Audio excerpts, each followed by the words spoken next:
Welcome to ma'am की class, जहाँ होती है टीचिंग इजी और इंटरेस्टिंग। अभी तक मेरे चैनल को सब्सक्राइब नहीं किया तो सब्सक्राइब कर लें। Let's learn in very easy way. चलो पढ़ें। आपको अपने आसपास इस तरह के लोग मिल जाएंगे जो अपने घाटा का या खर्चा का रोना रोते हैं। जैसे कोई कहता है इस माह घाटा हो गया यार बिजनेस में, है ना। या फिर एक बंदा है ये कह सकता है कि यार इस मंथ खर्चा ज़्यादा हो गया। अगला ये भी कह सकता है कि बजट बिगड़ गया मेरा इस बार। मतलब कि किसी भी तरह से अगर घाटा हो जाए या खर्च ज़्यादा हो जाए या बजट बिगड़ जाए, ये तीनों अगर ये अलग अलग स्टेटमेंट दे रहे हैं लेकिन बात तो एक ही है। यानी क्या कि इनका जो खर्च है वो ज़्यादा हो गया आय से। समझ रहे हैं, जितना ये इनकम कमा रहे हैं उससे ज़्यादा इनका खर्च हो गया। अब खर्च को हम क्या अर्थशास्त्र की भाषा में कह सकते हैं व्यय। व्यय इनका ज़्यादा है आय से। समझ गए। तो इससे क्या होता है कि इनका जो बजट ये बनाते हैं ये बिगड़ जाता है। बस ठीक यही चीज़ सरकार के साथ भी होती है। सरकार की राजस्व प्राप्ति से अधिक व्यय करती है तो इस स्थिति को बजटीय घाटा कहते हैं। अब जैसे हमारी आय है तो सरकार जब आय प्राप्त करती है उसको राजस्व कहते हैं। अभी तक हमने पिछली वीडियो में यही सारी चीज़ें देखी। तो इसको बजट घाटा को एक सेंटेंस में हम कह सकते हैं कि जब सरकार राजस्व प्राप्ति से अधिक व्यय करती है तो इस स्थिति को बजटीय घाटा कहते हैं। अब भैया ये बजटीय घाटा है, जहाँ घाटा शब्द है उसको सुधारने के लिए कुछ उपाय भी करने पड़ेंगे। तो इस घाटे के पूरा करने के लिए, इस घाटे को पूरा करने के लिए उपाय किए जा सकते हैं। ठीक है, और उनका प्रभाव भी अर्थव्यवस्था पे अलग अलग पड़ता है। ठीक, तो भारत सरकार के बजट से संबंधित 3 प्रकार के बजट घाटे होते हैं। अब ये जो घाटा है ये कितने प्रकार का होता है? 3 प्रकार का होता है। राजस्व घाटा, दूसरा है राजकोषीय घाटा और तीसरा है प्राथमिक घाटा। मतलब कि ये घाटा जो होता है इसके प्रभाव के हिसाब से इसको 3 भागों में बांट लिया। राजस्व घाटा, राजकोषीय घाटा और प्राथमिक घाटा। पहले तो ये कहते किसको हैं, किस स्थिति में राजस्व घाटा होगा, राजकोषीय या प्राथमिक घाटा। दूसरा कि इनके प्रभाव कैसे अलग अलग पड़ेंगे, राजस्व घाटे का प्रभाव क्या पड़ेगा, इसका राजकोषीय घाटे का प्रभाव क्या पड़ेगा और प्राथमिक घाटे का अलग अलग प्रभाव। और फिर हम लोग देखेंगे कि इसको कम करने के उपाय क्या है, क्योंकि घाटा तो है। अब ये घाटा हमें कहाँ तक प्रभावित करता है और हम इसको कैसे कम कर सकते हैं। तो ये 3 बिंदु हम सभी के लिए देखेंगे। चलिए स्टार्ट करते हैं फर्स्ट से, राजस्व घाटा। राजस्व घाटा यानी रेवेन्यू डेफिसिट, राजस्व व्यय माइनस राजस्व प्राप्तियां। मतलब राजस्व घाटा सरकार की राजस्व प्राप्तियों के ऊपर राजस्व व्यय के अधिशेष को बताता है। अधिशेष मतलब कि राजस्व व्यय ज्यादा है और राजस्व प्राप्तियां कम होती हैं। अब ये कितना ज्यादा है ना, राजस्व व्यय कितना ज्यादा है, ये राजस्व घाटा कहलाता है। यानी राजस्व प्राप्तियों के ऊपर राजस्व व्यय के अधिशेष को राजस्व घाटा या रेवेन्यू डेफिसिट कहते हैं।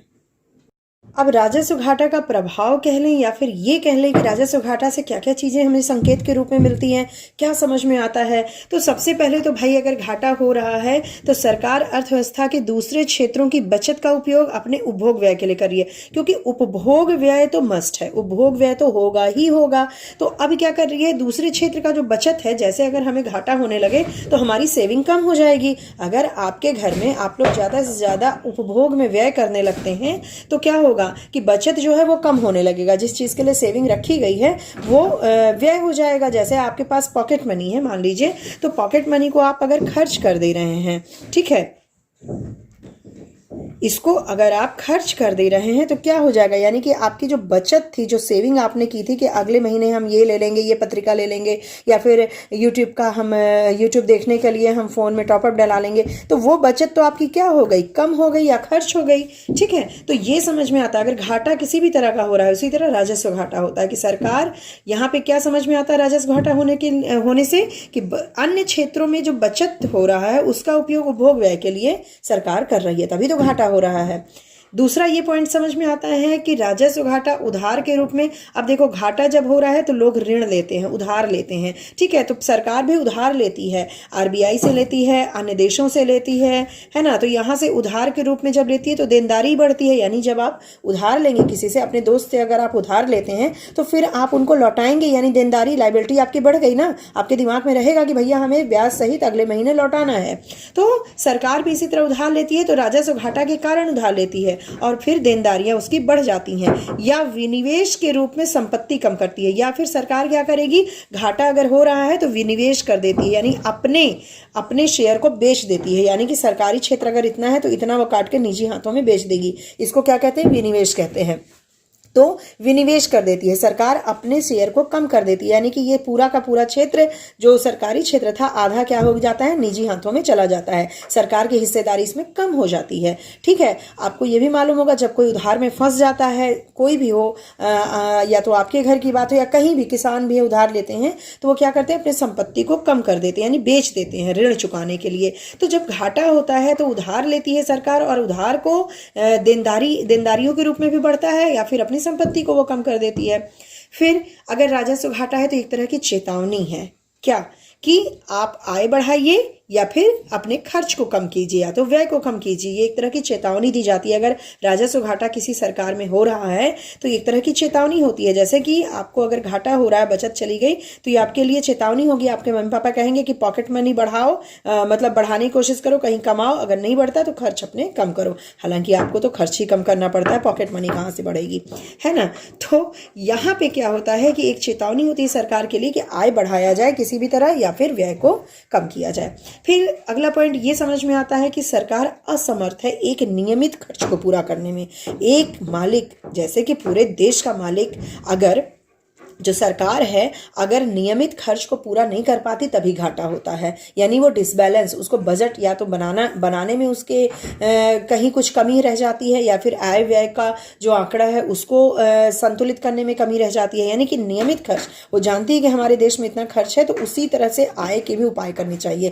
लेकिन जब राजस्व घाटा होता है इसका मतलब कि सरकार कहीं ना कहीं असमर्थ है, और ये घाटा बार बार हर बजट में होता रहे तो सरकार बिल्कुल नकारा घोषित हो सकती है। ठीक है, जैसे कि आपके घर में आपके पापा हैं, अगर आपके घर में जो मुखिया हैं वो आपके बजट को हर बार क्या होता है, डिसबैलेंस हो जाता है, लास्ट महीना आते आते तक आपके खाने पीने की चीजें भी नहीं रह जाती है, तो ये हम कहेंगे कि आपके जो मुखिया हैं आपके घर के वो असमर्थ है परिवार को चलाने में। ठीक है, परिवार को चलाना यही कहते हैं, तो देश को चलाना भी यही कहते हैं कि राजस्व घाटा जो है वो ना हो। अगर राजस्व घाटा लगातार होता है तो सरकार असमर्थ है किस बात में, पूरे देश को चलाने में, एक नियमित खर्च को पूरा करने में।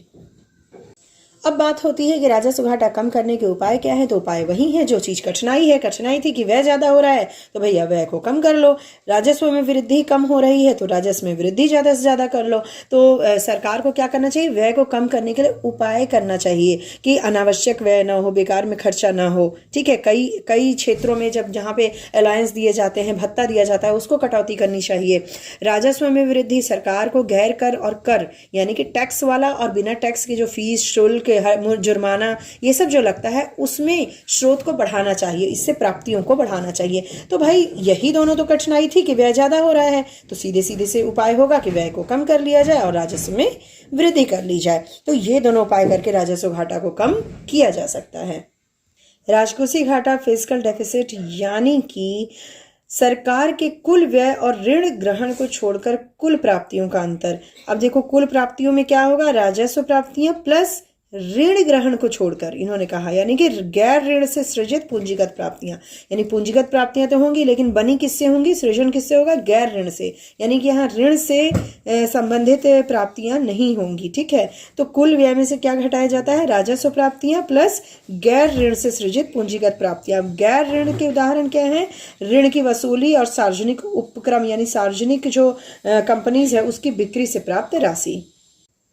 राजकोषीय घाटा यानी कुल व्यय पे राजस्व प्राप्ति प्लस गैर ऋण से सृजित पूंजीगत प्राप्तियां, इसको अगर निकाल दिया जाए तो फिर ये राजकोषीय घाटा होगा। यानी कुल व्यय में से ये जो प्राप्तियां हैं गैर ऋण से और राजस्व प्राप्तियां, इसको अगर निकाल दिया जाए, यानी कि हम लिख सकते हैं कि जो राजकोषीय घाटा है वो क्या होता है, कुल ऋण ग्रहण को अगर हम कंबाइन कर दें तो वो राजकोषीय घाटा है। यानी जितने ऋण की चीजें हैं, यहाँ ऋण की चीजें निकाल दी गई, ऋण से गैर ऋण से सृजित पूंजीगत प्राप्तियां निकाल दी गई, यानी कि ऋण वाली ली जाएंगी। यानी निवल घरेलू ऋण ग्रहण प्लस आरबीआई से ऋण ग्रहण और विदेशों से ऋण ग्रहण। ग्रहण का मतलब वो ग्रहण नहीं, चंद्र ग्रहण या सूर्य ग्रहण, मतलब लेना, ग्रहण करना यानी एक्सेप्ट करना। ठीक है, तो यहाँ पे अगर निवल घरेलू ऋण ग्रहण के अंतर्गत क्या आते हैं कि विभिन्न प्रकार की लघु बचत योजनाएं आती हैं, और ऋण उपकरण में वही विविध लघु बचत योजनाएं के माध्यम से सीधे जनता से जो प्राप्त ऋण किया जाता है उसे, ठीक है। फिर है एसएलआर के माध्यम से जो आरबीआई से ऋण ग्रहण होता है, एसएलआर के माध्यम से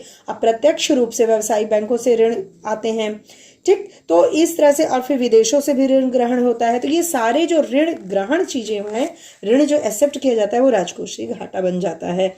तो राजकोषीय घाटे में राजस्व घाटा का एक बड़ा अंश यह दिखाता है कि उधार का एक बड़ा हिस्सा उपभोग व्यय के लिए उपयोग किया जाता है, न कि निवेश के लिए। यानी राजस्व प्राप्तियों से ज्यादा अगर ये चीजें हो जा रही हैं, व्यय हो जा रहा है, यानी कि उपभोग पे व्यय किया जा रहा है, न कि निवेश के लिए।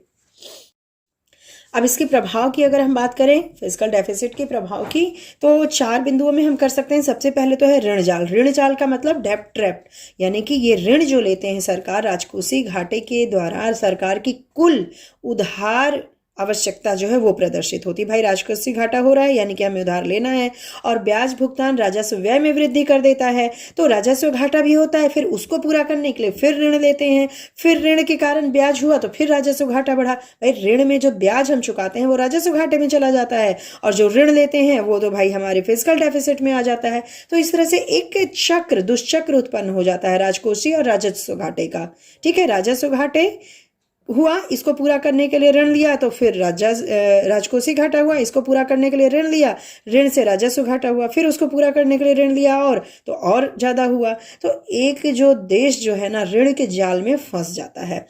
दूसरा है, दूसरे देशों पे निर्भरता हो जाती है। तो सरकार विश्व के अन्य देशों से भी उधार लेता है। भाई अपने यहाँ काम नहीं चल पाया तो हम पड़ोसी से भी उधार मांग रहे हैं, दूसरे देशों से भी। तो इससे हमारे दूसरे देशों पे निर्भरता भी बढ़ जाती है, और इससे वो हमें अपनी बात मनवाने की कोशिश करने लगते हैं। अब अगला है मुद्रास्फीति यानी महंगाई। राजकोषीय घाटे को पूरा करने के लिए आरबीआई से ऋण लिया जाता है, ठीक है। अब आरबीआई इस घाटे को पूरा करने के लिए नई मुद्रा छापता है। यानी कि अगर हमने मुद्रास्फीति उत्पन्न कैसे हुई, सरकार जो है गई आरबीआई के पास, आरबीआई से उधार ले लिया, आरबीआई ने अपना पैसा इनको दे दिया, आरबीआई के पास कमी पड़ी, अब ये क्या कर दे रहे हैं, नई मुद्रा छाप रहे हैं। नई मुद्रा जब बाजार में आ रही है, वो ज्यादा मात्रा में आ रही है, मुद्रा की पूर्ति बढ़ रही है, यानी कि पूर्ति मुद्रा की जब ज्यादा बढ़ जाती है तो फिर क्या हो जाता है, मुद्रा स्फीति की स्थिति हो जाती है। मुद्रा बहुत ज्यादा है अर्थव्यवस्था में, यानी मुद्रा स्फीति, जो कि महंगाई को बढ़ा देता है, ठीक। तो मुद्रा स्फीति इससे हो जाती है। चौथा जो है इन सब का मिला जुला रूप है कि भावी विकास में बाधक। भाई आपके खर्चे ज्यादा हो रहे हैं और आप ऋण ज्यादा ले रहे हैं, ठीक है। तो इससे क्या होगा कि आपके जो फ्यूचर ग्रोथ है वो रुक जाएगी। उधार से कभी भी कोई बढ़ता नहीं है, चाहे वो एक किसान हो या फिर छोटा व्यापारी हो। अगर उधार ऋण में वो दबा हुआ है, दबता जा रहा है, दुष्चक्र में फंस गया है, तो भावी पीढ़ी यानी आने वाली पीढ़ी पर एक बोझ हो जाता है। जैसे कि दादा मर गए भैया ऋण लेकर के, लोन लेकर के, इसे चुका कौन रहा है, जी हाँ, भावी पीढ़ी, पोता उनका। तो यही चीज हमारे देश के साथ हो जाती है कि वित्तीय बोझ बढ़ाता है, जिसके कारण आने वाली समृद्धि और डेवलपमेंट है ना, ग्रोथ एंड डेवलपमेंट, बहुत ज्यादा इफेक्ट होता है उस पर। तीसरा घाटा है प्राथमिक घाटा, प्राइमरी डेफिसिट।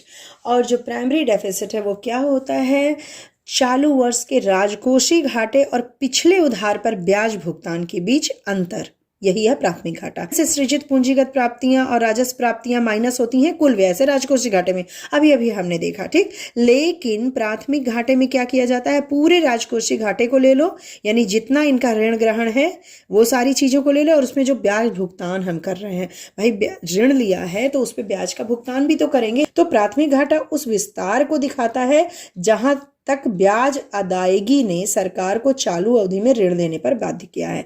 अब ये ब्याज हम भुगतान कर रहे हैं तो फिर से हमें क्या लेना पड़ेगा, ऋण, फिर ऋण लिया, फिर हमें ब्याज, फिर ब्याज को पूरा करने के लिए ऋण। यानी यहाँ एक ट्रैप, यहाँ एक जो है जाल क्रिएट हो जाता है जहां पे सरकार फंस जाती है।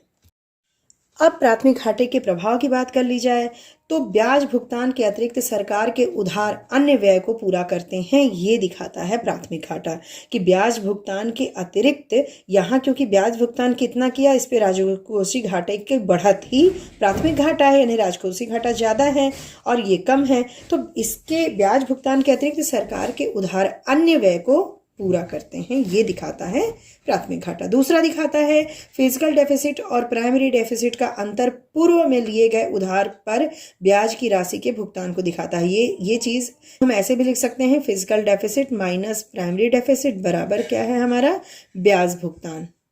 ठीक है, तो ब्याज भुगतान यहाँ पे फिजिकल डेफिसिट माइनस उसमें से प्राथमिक घाटा घटा दे तो वो ब्याज भुगतान दिखाता है। उसी बात को कहा गया है कि ब्याज के भुगतान की राशि कितनी है। अगला है कम या शून्य प्राथमिक घाटा, दर्शाता है कि ब्याज अदायगी ने सरकार को उधार लेने के लिए बाध्य किया है। यहाँ पर ब्याज भुगतान भी मान लीजिए कि राजकोषीय घाटा 10 है और ये ब्याज भुगतान हमारा 2 ही है, तो यहाँ पे हमारा ये जो प्राथमिक घाटा होगा वो कितना होगा 8 होगा। लेकिन अगर ये है मान लीजिए 8 हो जाता है तो ये हमारा 2 हो जाएगा, यानी प्राथमिक घाटा अगर कम हो रहा है तो ये हम समझ रहे हैं कि ब्याज भुगतान भी ज़्यादा है हमारा, राजकोषीय घाटा भी ज़्यादा है हमारा। तो प्राथमिक घाटा यहाँ ज़्यादा हो कम हो या फिर शून्य हो, यानी मान लो कि राजकोषीय घाटा भी 10 है और ब्याज भुगतान भी 10 हो गया, तो हम ये कह सकते हैं कि यहाँ पे ये प्राथमिक घाटा शून्य हो गया, यानी कि ब्याज भुगतान प्राथमिक घाटा क्या दिखाने लगता है कि ब्याज भुगतान और सरकार ने सरकार को उधार लेने के लिए बाध्य कर दिया। उधार भी रही है सरकार और ब्याज भुगतान भी हो रहा है, ब्याज भुगतान के कारण उधार ले रही है, तो राजकोषीय घाटा भी ज्यादा हो रहा है, ब्याज भुगतान भी ज्यादा हो रहा है, और जब ये दोनों ही ज्यादा होंगे तो प्राथमिक घाटा हमारा कम या शून्य हो जाएगा। तो ये तो रही बात घाटे की, और घाटे में राजस्व, राजकोषीय और प्राथमिक घाटा, जो कि बहुत इंपॉर्टेंट टॉपिक है आपके एग्जाम के लिए, बोर्ड एग्जाम के लिए। तो भाई आई होप कि आप लोगों को बजट घाटा, बजट डेफिसिट समझ में आ गया होगा, इसके तीनों प्रकार समझ में आ गए होंगे, इसके प्रभाव समझ में आ गए होंगे। तो आज की वीडियो में बस इतना ही रखते हैं, नहीं तो बजट घाटे में कुछ और मिक्स हो जाएगा भैया, ज़्यादा हौच पौच हो जाएगा, है ना। तो फिर इस वीडियो को यहीं पे मैं स्टॉप करती हूँ। इसके आगे की जो वीडियो आने वाली है वो आने वाली है राजकोषीय नीति की। राजकोषीय घाटा नहीं, राजकोषीय नीति वो होगी, और राजकोषीय नीति यानी कि फिजिकल पॉलिसी क्या होती है ये आप उसमें जानेंगे। ये भी very very very important topic है। उसके लिए मैं सेपरेट एक वीडियो बनाने वाली हूँ, इसके नेक्स्ट वीडियो वही बनेगी, उसका वेट कीजिए और वॉच कीजिएगा बाद में। इस वीडियो में आपको कोई डाउट हो तो कमेंट बॉक्स है ना, उसमें आप कमेंट कीजिएगा। अगर मेरे चैनल पर नए हैं तो सब्सक्राइब बटन जरूर प्रेस कीजिएगा और साथ में बेल आइकन भी प्रेस कर दीजिएगा, ठीक है। अगर वीडियो अच्छी लगे तो भाई, ऐसे ज़बरदस्ती नहीं है, ठीक। तो लाइक, सब्सक्राइब और अपने दोस्तों के साथ इस वीडियो को शेयर भी कीजिएगा। मेरे चैनल के लिंक को भी शेयर आप कर सकते हैं, मेरी लाइव क्लास को भी आज ज्वाइन कर सकते हैं। तो चलिए फटाफट इस काम में लग जाइए कि ये सारे काम आपको करने हैं। अगर वीडियो अच्छी लगे तो, मैं बार बार यही बोलती हूँ, अगर वीडियो अच्छी लगे तो, ठीक। तो चलिए मिलते हैं अपनी अगली वीडियो में। Goodbye and take care.